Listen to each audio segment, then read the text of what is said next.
Hi, everybody. Welcome back to the Pink Wednesdays podcast, where every week we hang out and wear pink. By we, I mean me and you. Feel free to wear pink when you watch this podcast every Wednesday.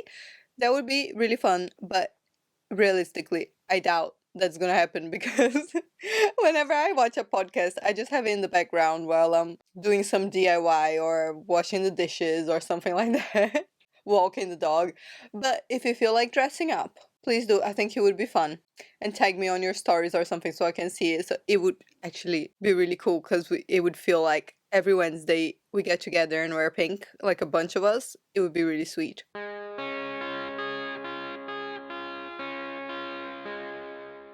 It's so fucking hot in the UK right now. At least in London, it's so hot. It's like a heat wave again. We had one a few weeks ago and then it stopped and then it started again. And this room where the podcast is filmed, it has a really, really, really big window. It's like the whole wall is glass, which is beautiful, but only like a tiny gap like this actually opens up and there's no aircon. So it's like, oh, literally like a greenhouse. But at least I have a really cold drink. Today's pink drink of the day is a bubble tea. It's a strawberry and oat milk bubble tea with tapioca pearls. Nice and refreshing. And there's nothing better than the tapioca pearls. Oh my god, so tasty. Love it. I actually never had this flavor before. It's really good. So, when it comes to life updates for this week, I have some really petty things. So, I've recently found out the power of men repelling eyebrows. So, you know Julia Fox? She's very famous and she has a really good name, Julia. She has bleached eyebrows, which I love. And there are a bunch of people who are really cool who have bleached eyebrows. Lady Gaga. I love it. It's a great look. And a few months ago, I saw an interview with Julia Fox saying that bleached eyebrows are men repelling. They hate it. They leave you alone once you have it. You can be the hottest girl ever, but if you have bleached eyebrows, they're gonna leave you alone and not pay you any attention, which sounds great. Anyway, fast forward a few months, I decided to dye my eyebrows pink to match my hair. And when you dye any hair a crazy color, like pink or blue or green, you need to bleach it first. The dye only works on blonde hair. So I bleached my eyebrows for the first time in my life and dyed them pink, and I love the result. So cute. But because I wash my face a lot more often than I wash my hair, and like I put other things on my face, like makeup remover and all sorts, the pink fades really, really quick.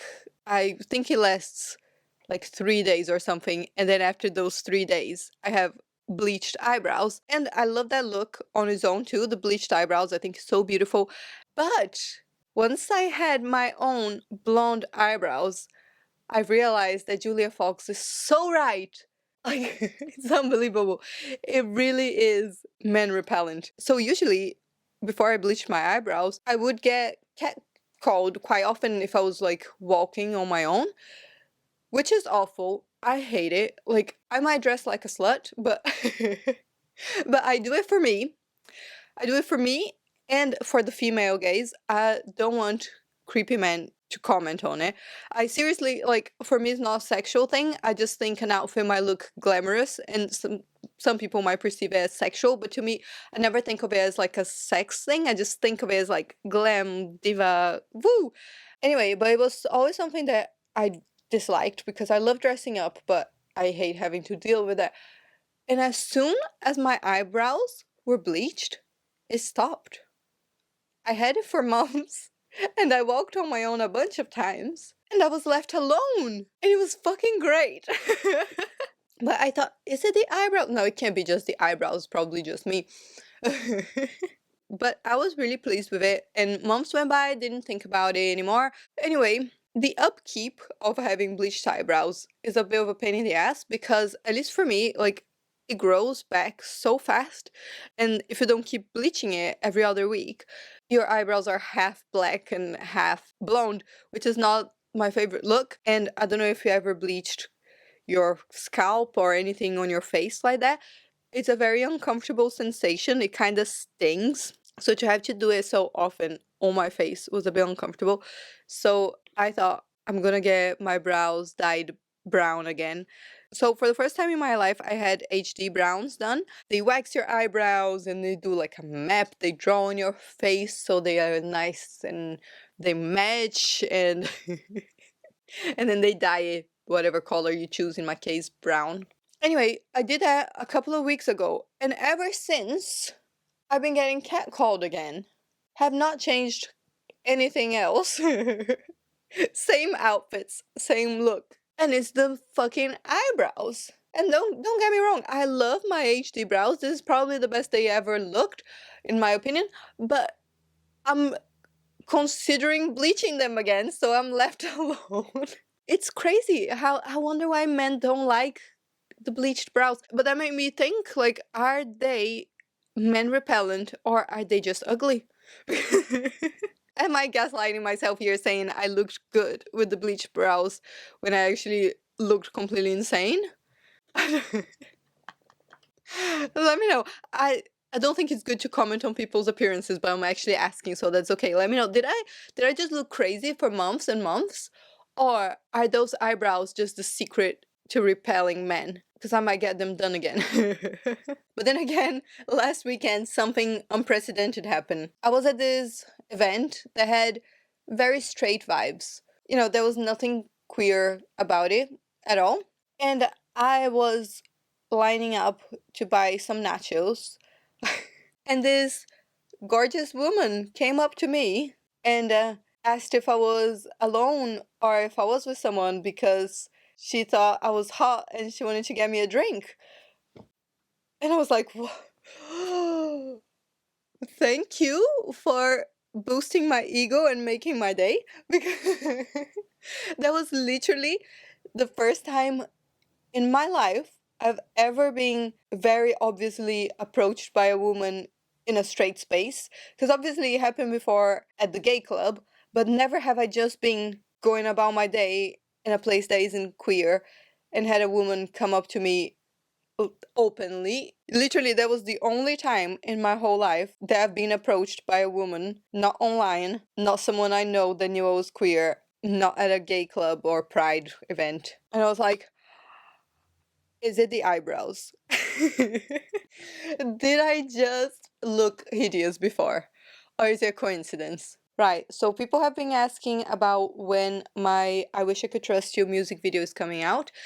And I can finally tell you it's coming out on Monday. Yay! Let me see what date that actually is. It is Monday, the 18th of August at 6 p.m. UK time. That is 1 p.m. Eastern time. Yes, I am so excited for you to see it.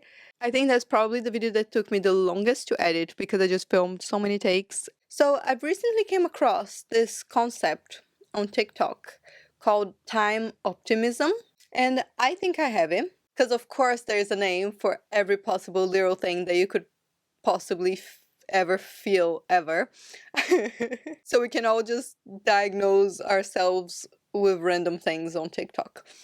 But I came across this concept called time optimism, and it sounds so much like me. So basically, it's not the same thing as time blindness. Time blindness is when you completely lose track of time, like you're scrolling on TikTok or doing something and you completely didn't feel the time pass. You think it was 5 minutes, but it's actually an hour. That's not it.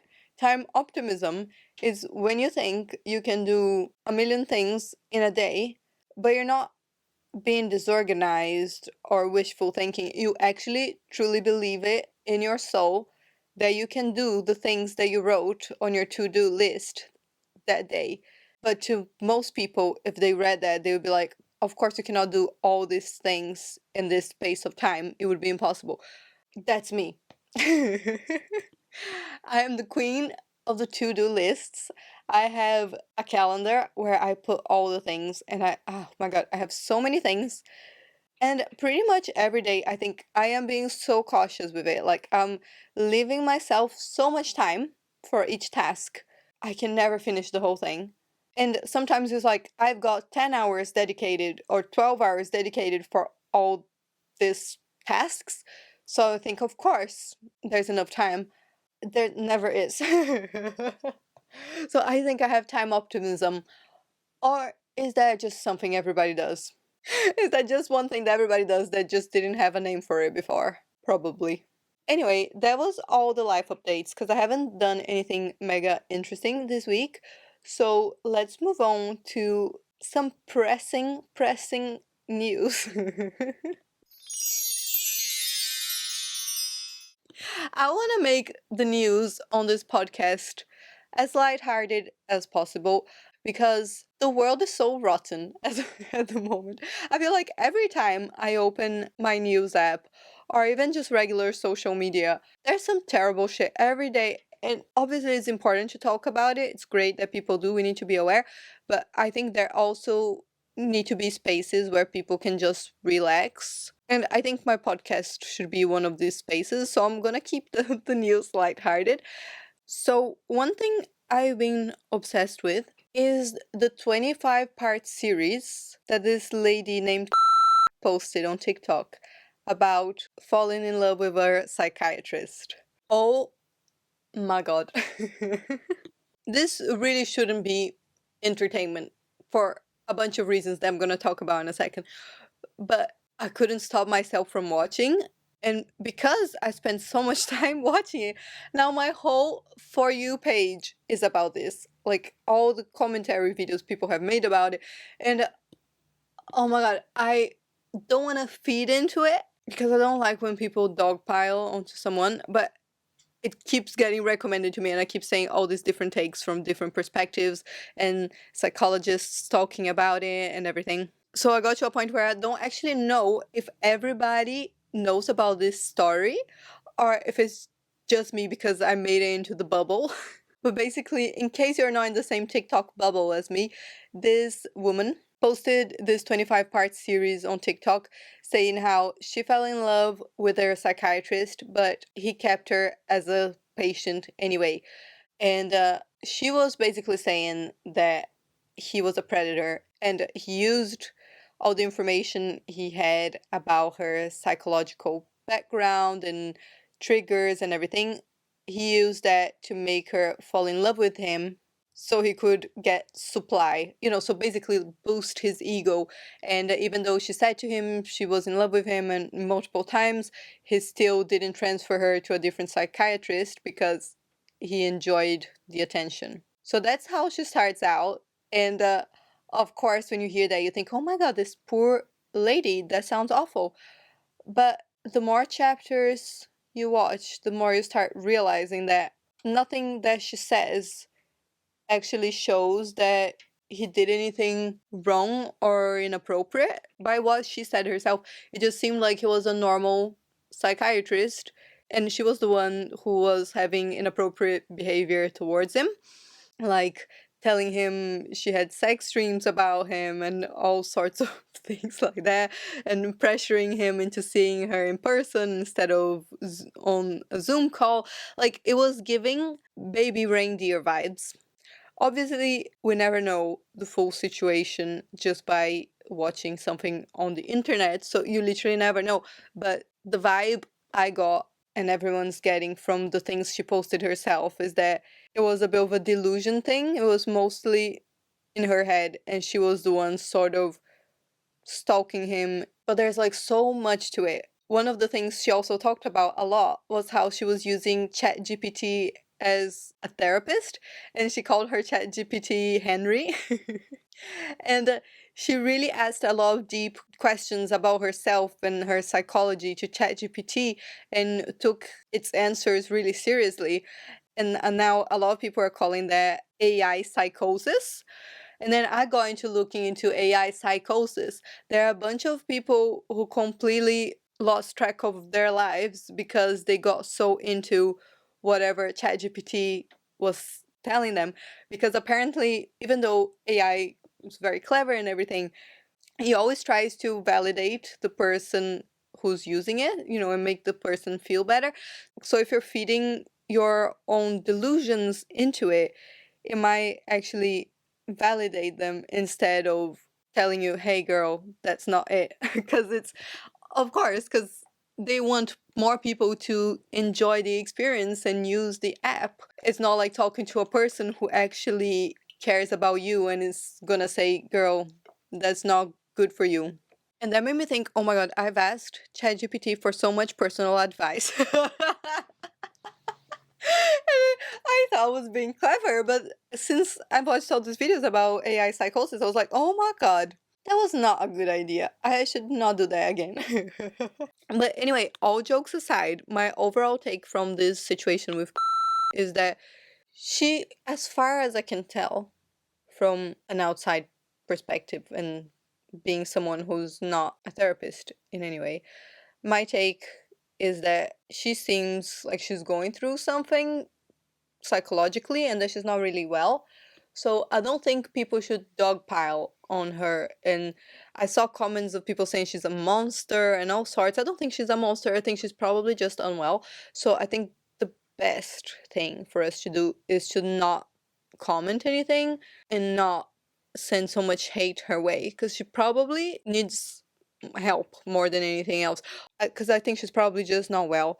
I think that now, after watching quite a few videos, because at first I thought it was rage bait, but then I did some looking into like her previous content, and she seems to be someone who actually always posted content about mental health. Like she's a life coach, and she has ADHD, and she posted some things about that. She's not a licensed therapist or anything, but she's in that realm. And she, you can tell she's that kind of person, you know, who talks therapy talk and and does yoga. Nothing against yoga, but I knew someone who was very much like that. So this woman who used to be one of her life coach clients came out saying that she hired her to coach her through sobriety, and at first it was great, but then eventually it became very unusual. Like, it was about things similar to astrology, you know, it was very hippy dippy like that. And that's okay, but you know, it was not what she had paid for. And then also started doing CBT with her, which is a type of therapy which you need to be a real licensed therapist to do. So you can tell that she's that kind of person who thinks she's a therapist and knows all this therapy language and stuff, but actually isn't a licensed therapist. Oh my god, this is a pet peeve of mine, because I knew somebody who had been married to someone who was sort of a family member, who was not a therapist or a psychiatrist or a mental health professional in any capacity, but because this person enjoyed that topic a lot and read about it, she thought she could actually work as a therapist. So because she didn't agree with some of my life choices, she offered to be my therapist. Seriously offered to be my therapist, even though that would have been so unethical because she was sort of in the family and knew me previously and a bunch of other people in my life. And more importantly, because she wasn't even a therapist. But like, she would lie about it and tell people she was a doctor when she wasn't. Oh, all sorts of crazy things like that. And oh gosh, that was many, many, many years ago, you know, when I actually knew this person. Right. Speaking of people who have been dogpiled on, but in this case is now doing so well. Have you heard Jojo Siwa's new song, Raspy? I am obsessed. I've always liked Jojo Siwa. I've defended her on this channel a bunch of times before because although she's not perfect, she's so young. And what was she even getting hate for? Some people didn't like her music. Some people didn't like her personality or the things she said, thought she was a bit cringe. But like, she didn't actually do anything proper bad. Like, people said she cheated on her partner. She didn't actually cheat on her partner. She cuddled someone too much. Granted, I wouldn't have liked it if it was my partner, but she didn't actually cheat, like people have been saying. I always liked her, and I said that here many times. And now I think a lot of people on the internet are seeing what I see in her, because she's great. She put out a new song that people are loving, and I think is definitely her best song, because it's not just a random song. It's a song that was written for her about all the controversial and iconic things she said and done. Let me read you some of the lyrics. It's brilliant. So, like, it feels really real in comparison to everything else. It's not just a random lyric or her trying to seem like a bad girl when she's not a bad girl. It's very her. And the beat is great. I love it. Who's my dream guest on my podcast? My exes confess in construction vests, and I can't say my R's, but I can buy a Wolf's voice. It's brilliant. Was on The Masked Singer because I couldn't make the voice. You act like I can't hear the noise, but I can. My happiness is a choice. Oh, that's lovely. Karma never came, yet she's still a traitor. Look back and laugh, not with anger. Don't want the songs, but I keep them coming. And then there's this little sample of Abby Lee Miller saying, Jojo, have you learned nothing? From Dance Moms, which is so great. No one made this dramatic of a change. I sound insane. I blame my age on the stage. Dare I say, she's raspy today. I think it's iconic. It's like a diss track for everybody who's hated on her. And it's so catchy. Love it. And it's authentic to her. I think that's what was missing with everything else for her to actually find her voice musically. And I think that's it. I love it. And people seem to have been liking it. And I'm like, finally, it's time for that Jojo Siwa hate train to end because she's just a young girl. She's working hard, doing her best, being creative. Oh my god. Another thing I saw in the news this week is that they want to make porn illegal in America. Let's have a talk, my American friends. What's going on over there? Are we going back to the dark ages? How conservative can you get? I mean, how boring is that? That part of the people don't want anybody to be gay, don't want women to be independent, and don't want anybody to be able to watch porn if they choose to do so. What? Don't want people to smoke weed. Is this conservative side of society just trying to take all the fun away from people? Is that actually the end goal? I thought it was deeper than that, but maybe, just maybe, they just want to take all the fun away. Right? Whatever your thoughts are about porn, whether you think it's good or not, it should be a personal choice, shouldn't it? The government shouldn't choose if you can watch porn or not. What the heck? And they say they like freedom. And like traditional America is about freedom. Really? You don't want to give people the freedom to watch porn? So, Republican Senator Mike Lee, yes, he's a senator, he proposed this bill to make porn nationally a crime in the US. And obviously, there are many problems with porn that need to be solved. I think anybody, before they watch porn, if they choose to do so, they should check that everybody involved was treated fairly, paid fairly, and more importantly, consented to it. I think there's ethical porn and unethical porn. Obviously, only the ethical ones should be made and consumed. But if that's the case, if everybody involved making it and watching it is a consenting adult, then why is the government trying to interfere with people's masturbation? Like, the next step would be to prohibit people from masturbating because Jesus. Honestly, what's next? You can't eat chocolate. You can't have ice cream. Are you trying to take all the fun things away? I don't want to talk about politics on this channel, but that's funny and also absurd. Like, wherever you are in the political spectrum, if you think government should interfere with people's abilities to choose what they watch and censor them, I don't think you're on the right side. In the UK, there have actually been some changes to how people watch porn really recently because they changed the Online Safety Act to make sure that whenever people try to watch porn online, they need to verify their ID. So they need to log in and I think upload their ID. I haven't tried. In this case, I actually think it's good because we only want adults to be consuming that content, obviously. So I think that's actually a good solution, you know, if whoever wants to ban porn in America could have that as a compromise. So at least, you know, if they're worried about kids consuming that content, just make it harder for anyone underage to get access to it. It is time for this week's favorites. I actually didn't buy anything new this week, But I had a couple of things that I had gotten in the previous weeks that I forgot to show you last week, so I will show you now. I got this shirt that is just magical. This is like a unicorn trying to be professional, very buttoned up, very demure, but see-through and sparkly. That's me if I was going to a business meeting. Then I got this dress that has a really cool waistline. It's kind of Victorian. That's a name. Basque waistline. I don't know. I love it. Then I got, oh my god, this is amazing. This is something my mom gave me when I was in Brazil last.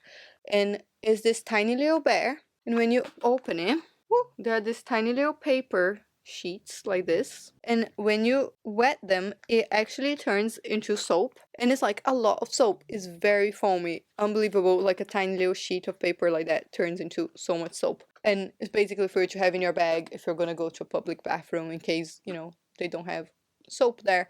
Oh my god, another thing that has been a favorite of mine this week has been the new season of Wednesday on Netflix. Oh my god, it's so good. I haven't finished it yet, so no spoilers in the comments. It's a lot creepier than I remember. I don't know if they made the second season a bit scarier or if I just forgot that was a bit scary.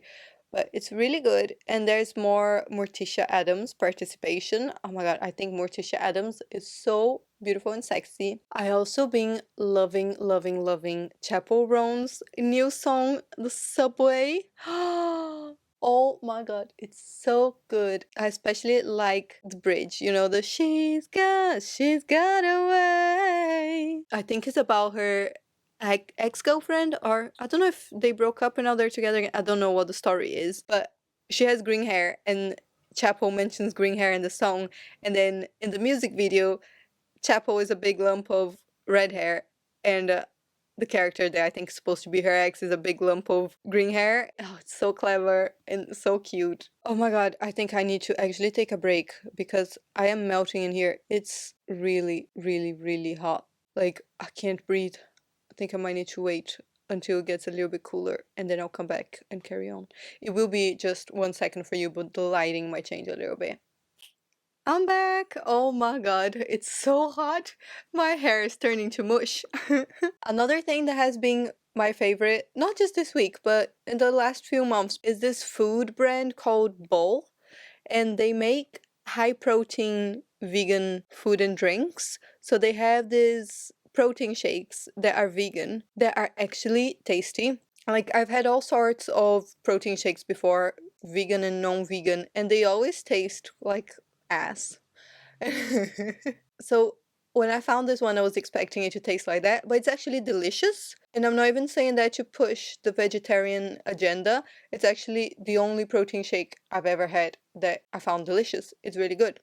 I mean, I always want to push the vegetarian agenda, obviously, but in this case, that's not even why I'm saying it's the only tasty protein shake I've ever had. It tastes like a smoothie. It's really good. And then they have the ready-made bowls of food that have literally all the nutrients you need as a human in one bowl, and it's very high protein and vegan. You just put it in the microwave for 4 minutes and that's it. Like, if you didn't have time to cook that day, you have a healthy meal that is vegan, high protein, and has all the nutrients like vitamins, everything you need. It's almost like dog food, but for humans, but like tasty. Yeah, I'm not sponsored or anything. I messaged them before asking if they wanted to sponsor me because I literally have their stuff every other day, but they never got back to me. But it's really good. This sofa feels like it's a heated sofa.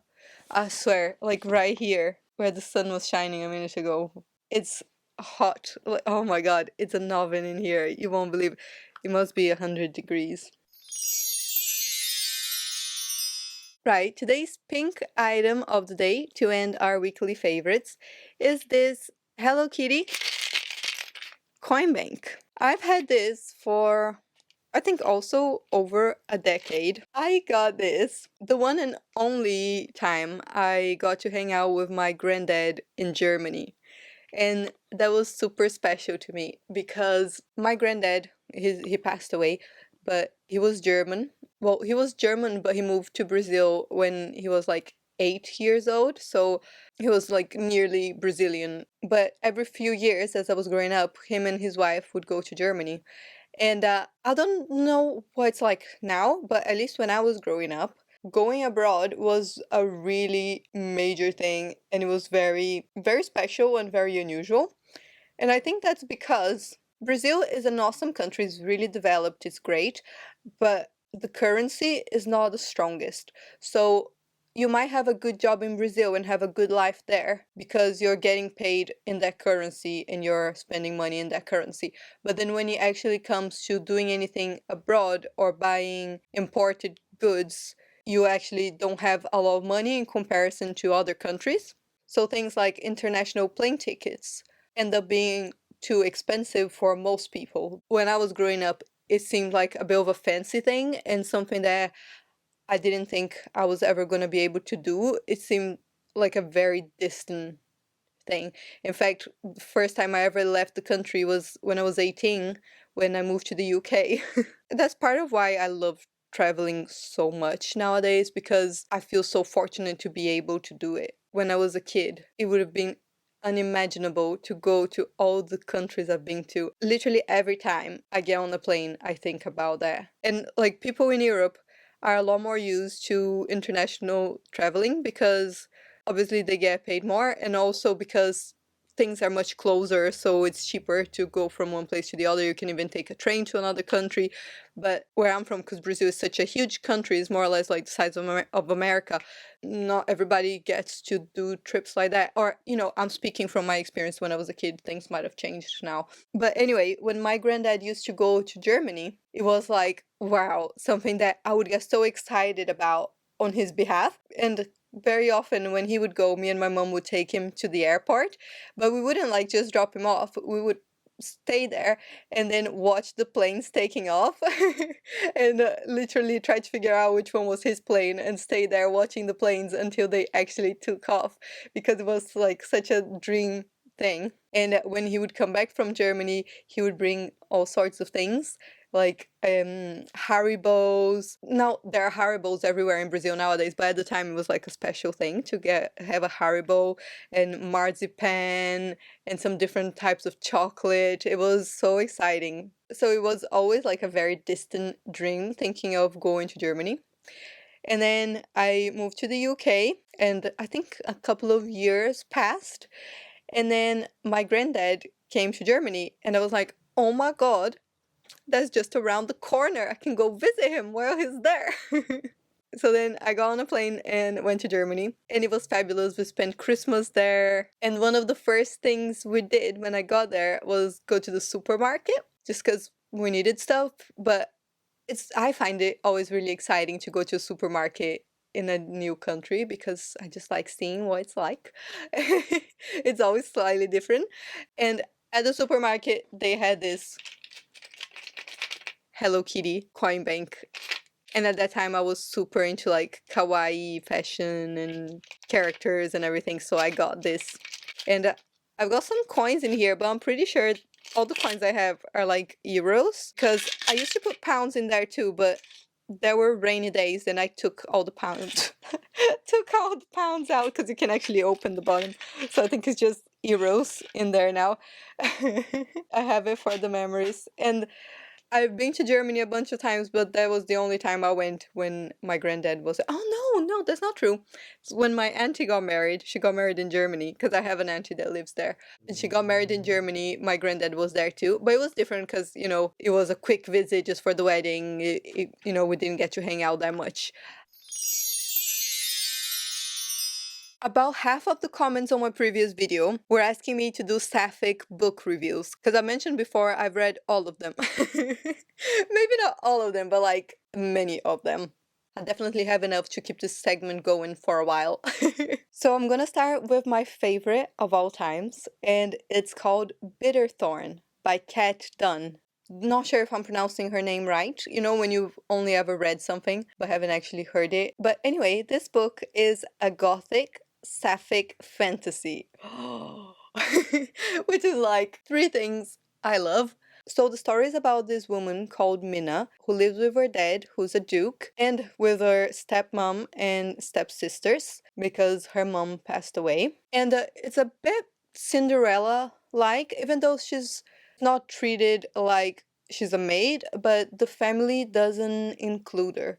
She feels completely alone. And the way she describes her loneliness and the way she's mistreated and not respected feels so real. You really feel her pain. You know, if you've ever felt lonely or like you weren't treated well or respected, you can really feel empathy for the character. So, in this reign where Mina lives, there is a distant castle where a witch lives, and everybody is terrified of this witch. Nobody ever sees her face, and they just know that every 50 years, because she kind of lives forever, every 50 years, she comes over into town and chooses a companion and takes him, up to this point, had only been men, takes him back to the castle with her, and then he never appears again. And nobody knows what she actually does with her companions. They just know that every 50 years she rolls up, chooses a man, and they disappear. And don't worry, I'm not gonna give any spoilers. It's just like I'm just gonna say the premise of the book. I don't want to ruin it for anyone, but I think if you were to read any synopsis of the book, you would already know that, of course, this time around, when the witch comes over, she actually takes Minna with her to the castle. So it's a bit like Beauty and the Beast, but a lot darker and a lot gayer. But there's a big mystery, and at the same time, with the mystery, there's this slow burn romance. But the book is written so well that you actually feel the romance in your bones. Like, I cried so many times reading this book because I was just overwhelmed with emotion.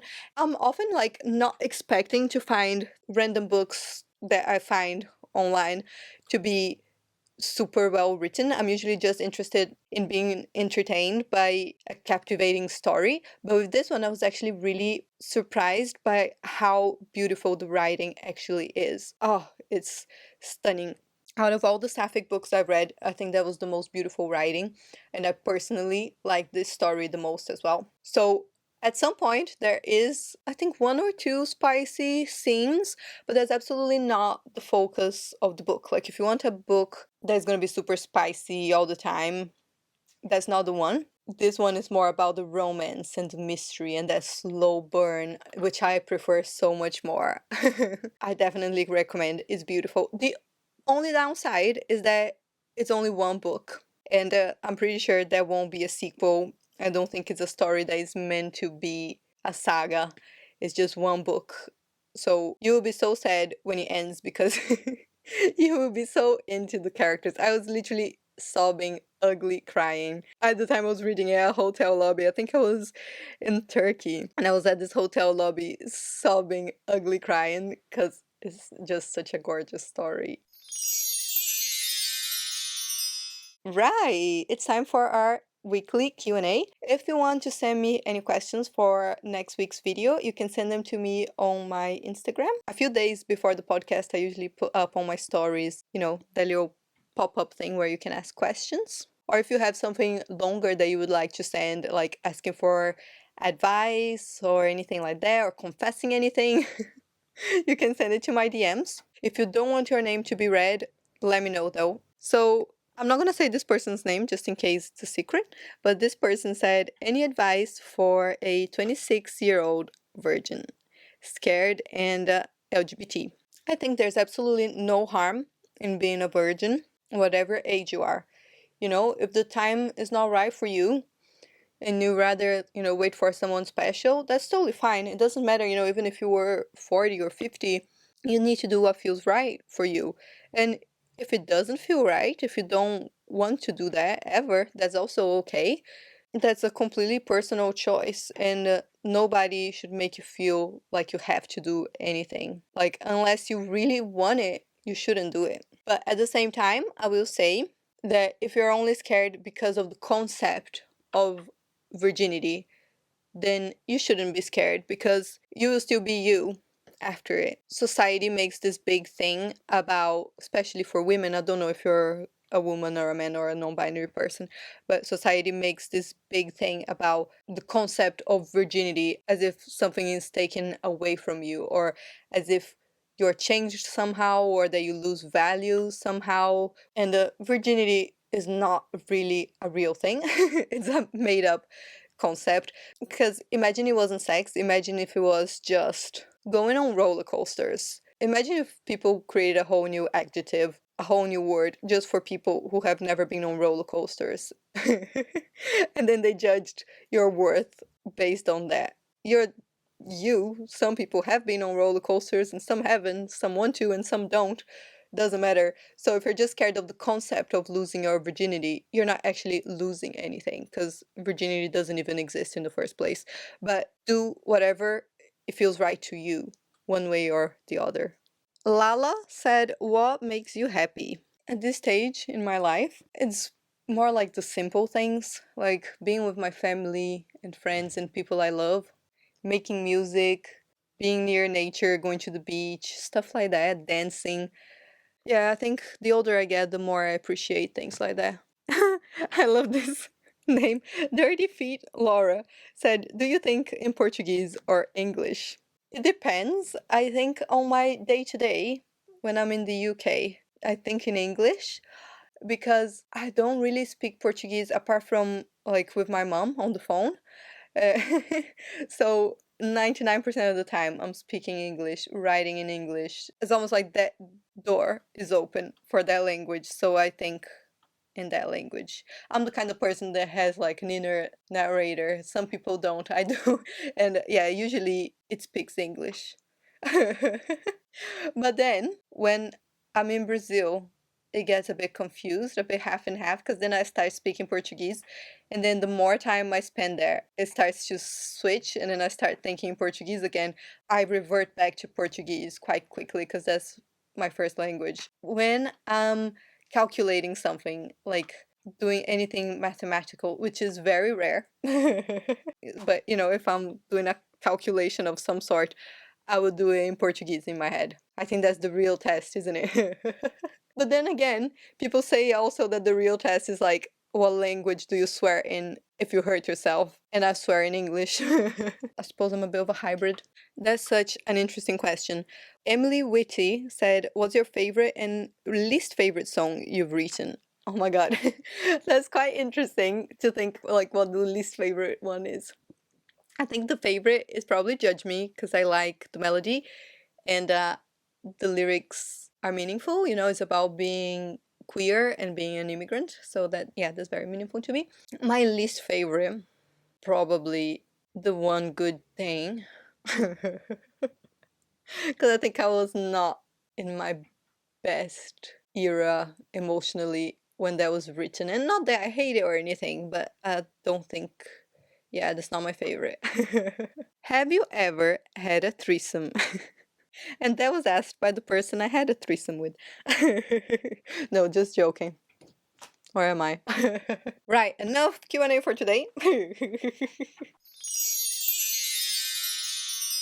Shout out of the day. Today's shout out is this wonderful singer called Meg Smith. She is super talented. I especially like this song called Dive Bar Opera. The music reminds me a little bit of Marina and the Diamonds, but the aesthetics are like early 2000s mermaid. Yeah, it's giving like H2O or swimming pool Barbie, like aqua and pink type of vibe, which I love. It's so pretty, and yeah, I love the whole concept. So go listen to her music. All right, that's gonna be it for today. I am absolutely sweating. I must be so shiny.